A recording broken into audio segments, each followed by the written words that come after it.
আমি একটা জায়গা কিনেছি, দোয়া করবেন।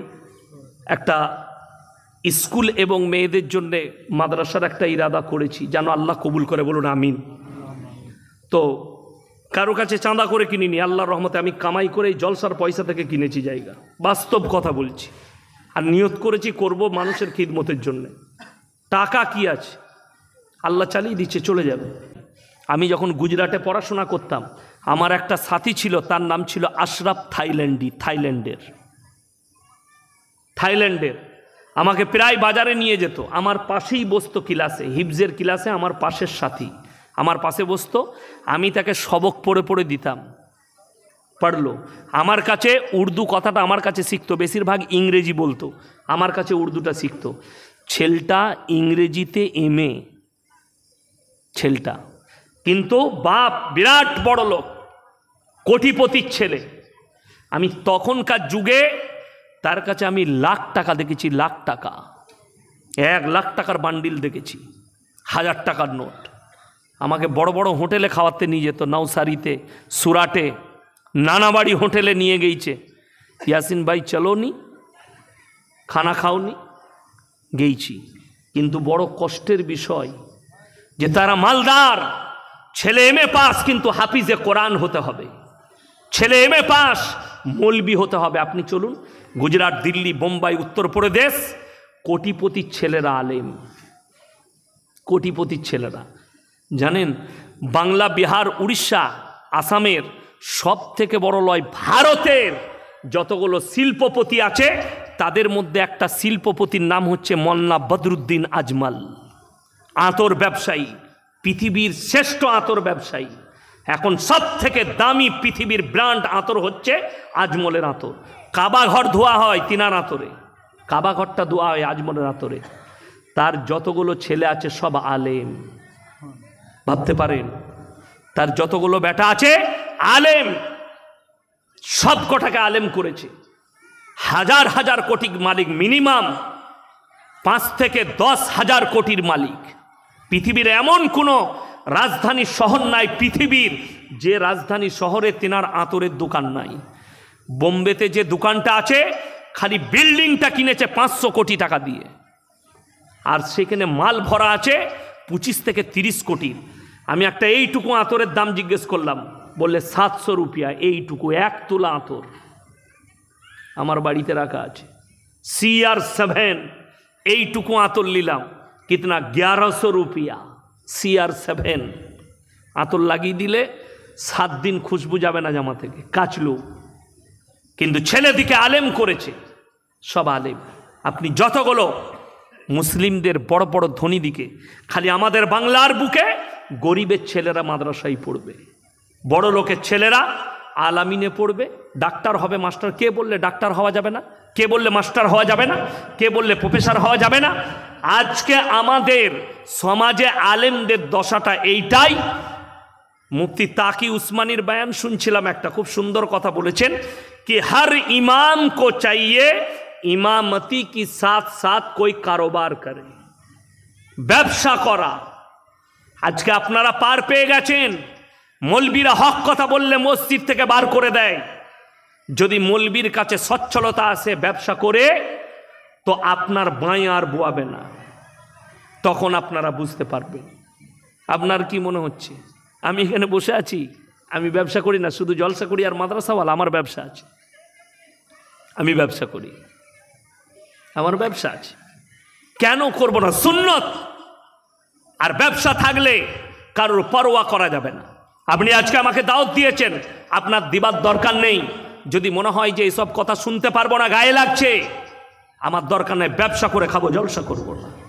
জলসা করলে আমার হক কথা শুনতে হবে। আমার ভাই, আজকে পৃথিবীতে তাকিয়ে দেখুন, ক্রিমিনালকে আপনি বীরভূমের সিউড়ি জেলটা গিয়ে নজর দিয়ে আসুন। হিরোইন পাচারে অ্যারেস্ট হয়েছে কে? মুসলিমদের যুবক। গাঁজা পাচারে কে? মুসলিমদের যুবক। মার্ডারে কে? মুসলিমদের যুবক। এই বীরভূমের ঘটনা বলছি, খালি দেখে দেন। বাদ্যই কাণ্ড, 11টা পরিবারের ঘর আগুন জ্বলে গেছে, এমনকি বাচ্চা ছেলে পর্যন্ত রেহাই পায়নি। তাদেরকে যারা মুসলমান বলবে, সেই মৌলবীকে আমি চ্যালেঞ্জ দিলাম, তাদেরকে মুসলমানই বলা যাবে না। ইসলামী শরীয়তে মুসলমান সে এক মুমিন আর এক মুমিনের ভাই ভাই। জোরে বলুন সুবহানাল্লাহ। কি বুঝলেন? এটা বললে অনেক ফের আছে, এটা কিন্তু হাদিসও আছে, কোরআনেও আছে। আল্লাহ কোরআনে বললেন এক মুমিন মুমিনা মুমিন, তোমরা ভাই বোনের মতো ভাই ভাই। জোরে বলুন না সুবহানাল্লাহ। এক ভণ্ড আমাকে ফোন করে বলছে বীরভূম থেকে, কোথায় ঘর? বলে নলহাটি। বলছে তোমাকে মারবো। আমি কি করলাম বাপ আমি? বলে তোমরা নবীকে বড় ভাই বলো। আমি নাউজুবিল্লাহ, কবে বলেছি বড় ভাই? আমি বললাম হাদিসে আছে এক মুমিন আর এক মুমিনের ভাই ভাই। এটা বললে অপরাধ, এটা বললে দোষ, তাহলে তো তুমি হাদিস অস্বীকারী। আপনি দেখলেন কিভাবে বিভক্ত হয়ে পড়েছে। আর আল্লাহর রসুলের হাদিস আছে আখরি জামানায় একদল আলেম বের হবে, একদল হুজুর বের হবে, যাদের দ্বারা ইসলাম বিকৃত হবে, তারাই হবে জাহান্নামের খোরাক। আর আজকে তাই হচ্ছে। ইসলামকে মজাক বানিয়ে রেখে দিয়েছে কিছু আলেম। কারা? ওই জিলাপি হুজুর আর গুটকা খোররা। আমি বললেই খারাপ মৌলবি। আমি আস্তে আস্তে বায়ান শুনছিলাম গাড়িতে, আসরের পরে বেরিয়েছি গাড়িতে, আস্তে আস্তে বায়ান শুনে শুনে আসছি। একটা বায়ান চোখে পড়ল। কার? উত্তরপ্রদেশের এক মৌলবি, বেরেলবি মৌলবি, সুন্নি ভাই, নিজেকে সুন্নি বলছে, আমি ওদিকে সিন্নিখোর বলি। সুন্নি বলা যাবে না, সিন্নিখোর মৌলবি। তিনি বায়ান করছেন, তো সেখানটা দেখলাম বায়ানটা শেয়ার করেছে কে? একটা হিন্দুদের ছেলে শেয়ার করেছে, এবং সেখানে একটা হাসির মিউজিক দিয়েছে যে দেখো ইসলাম কতটা কাল্পনিক এবং কতটা বানানো। কি বায়ান হচ্ছে তার? বলছে ভাই एक ऐसा दौर था, एक ऐसा जमाना था कि कोई अगर बगैर उजू का बड़ा पीर अब्दुल कादिर जिलानी का नाम ले लेते तो वो मर जाता था। बोलो नाउजुबिल्लाह। কত বড় দুর্ভাগ্যের কথা। আমি তাদেরকে জিজ্ঞেস করতে চাই, আমার ভাই আপনারা ইমানদারির সঙ্গে বেরেনে বলুন তো, রসুলের মর্যাদা বেশি না বড় পীরের মর্যাদা বেশি? কথা বলে না? আল্লাহ রসুল সাল্লাল্লাহু আলাইহি সাল্লাম তিনি হচ্ছেন শ্রেষ্ঠ পয়গম্বর, আল্লাহর হাবিব, তিনার মর্যাদা বেশি। আমি গোটা বীরভূম ডিস্ট্রিক্টের নয়, ভারতের যতগুলো মৌলবি আছে চ্যালেঞ্জ ছুড়ে গেলাম, কেউ যদি একটা হাদিস দেখাতে পারে, একটা জাল হাদিস দেখাতে পারে, জয়ীফ দেখাতে পারে যে আল্লাহর রসুল সাল্লাল্লাহু আলাইহি সাল্লাম তিনার নাম বিনা উজুতে নেওয়ার কারণে মানুষ মারা গেছে, এরকম একটাও হাদিস নেই। এখানে আপনাদের বেশিরভাগ লোকের মনে হয় উজু নাই। ঠিক বললাম না ভুল বললাম? ঠিক বলছি তো? সবাই একবার বলুন তো দরুদ পড়ে সাল্লাল্লাহু আলাইহি ওয়াসাল্লাম। আচ্ছা, কেউ মরল? কথা বলে না, কেউ মরে না। কিন্তু জিলাপি হুজুর বলছে বড় পীরের নাম লিলেই মানুষ মরে যাবে। নাউজুবিল্লাহ। আরে মজাক বানিয়ে রেখেছো, মজাক। 24 পরগনার আমি কালকে শোনাচ্ছিলাম, একজন বয়ান করছে, আমার ভাইয়েরা মায়েরা মনেরা, কি বুঝলেন? এখন কালকে একজন বলছে হুজুর একটু সুর দিয়ে বক্তব্য দিবে। আমরা সুরেতে তো সমাজটাকে শেষ করেছিস। আর এই সুর হলে মেয়েরা খুব পছন্দ করে। ওরে বাবালো হুজুরের কি গলালো, বুঝলি কিলো? বুঝে নাই কিচ্ছু, খালি গলা দেখেছে হুজুরের গলা কেমন। তোমার হুজুর মার খাবে, তুমিও খাবে। এই করে সমাজ শেষ করে দিয়েছি। আমি 2 ঘন্টা সুর করে বক্তব্য দিতে পারবো? পারবো না? পারবো না? কথা বলে না? পারবো। কিন্তু সমাজটা সুরেতে শেষ হয়ে গেছে। সমাজ শেষ কি করে?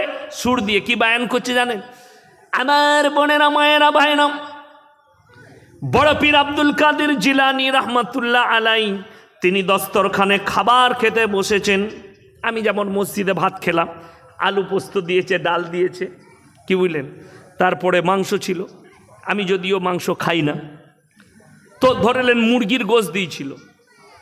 তার একজন মুরিদ বলছেন বড় পীর আব্দুল কাদের জিলানী রহমাতুল্লাহ আলাইহি দেশি মুরগি দিয়ে ভাত খাচ্ছেন।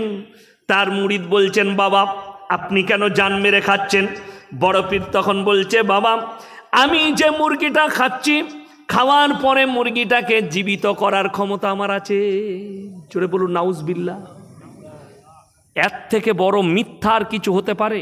আল্লাহর কসম খেয়ে বলে যাচ্ছি, ইসলাম সত্যর ওপরে টিকে আছে, মিথ্যার ওপরে নয়। ঠিক বললাম না ভুল বললাম? ইসলাম কিসের ওপরে টিকে আছে? জোরে বলুন। সত্যর ওপরে টিকে আছে, মিথ্যার ওপরে নয়। আমার ভাই, ইসলামটাকে মাজাক বানিয়ে দিয়েছে। আল্লাহর রসুল সাল্লাল্লাহু আলাইহি সাল্লামের একটা হাদিস দেখাও, একটা দেখিয়ে দাও যে রসুল সাল্লাল্লাহু আলাইহি সাল্লাম দুম্বার মাংস খেয়েছেন, উটের মাংস খেয়েছেন, গরুর মাংস খেয়েছেন, বকরির মাংস খেয়েছেন, খাওয়ার পরে সেই দুম্বাটাকে জীবিত করেছে, এরকম একটা হাদিস দেখাও। কিয়ামতের সকাল পর্যন্ত সময় দিলাম জিলাপি হুজুর আর গুটকাখোর দিকে, কিয়ামতের সকাল পর্যন্ত একটা হাদিস বার করো আল্লাহর রসুল জীবিত করেছেন। রসুল সাল্লাল্লাহু আলাইহি সাল্লাম পৃথিবীর শ্রেষ্ঠ পয়গম্বর, শ্রেষ্ঠ নবী, তিনার একটাও হাদিস নেই। আর আপনি মানুষকে গুমরাহ করছেন এই বলে এটা দিন। আপনি ভেবে দেখুন, এই জুম্মা মনে হয় যে জুম্মাটা গেল, সেই জুম্মায় আমি একটা জায়গা কিনেছি, দোয়া করবেন। একটা স্কুল এবং মেয়েদের জন্যে মাদ্রাসার একটা ইরাদা করেছি, যেন আল্লাহ কবুল করে, বলুন আমিন। তো কারো কাছে চাঁদা করে কিনিনি, আল্লাহর রহমতে আমি কামাই করে এই জলসার পয়সা থেকে কিনেছি জায়গা, বাস্তব কথা বলছি। আর নিয়ত করেছি করব মানুষের খিদমতের জন্যে। টাকা কি আছে, আল্লাহ চালিয়ে দিচ্ছে, চলে যাবে। তো সেইখানটা ঘেরার জন্য আমি আমাদের বুদবুদ বাজারে বাঁশ কিনতে এসেছিলাম। বাঁশ পাওয়া যায়, বিভিন্ন গ্রাম থেকে বাঁশ বিক্রি করতে আসে। তো আমি বাঁশ কিনছি, একজনকে বলছে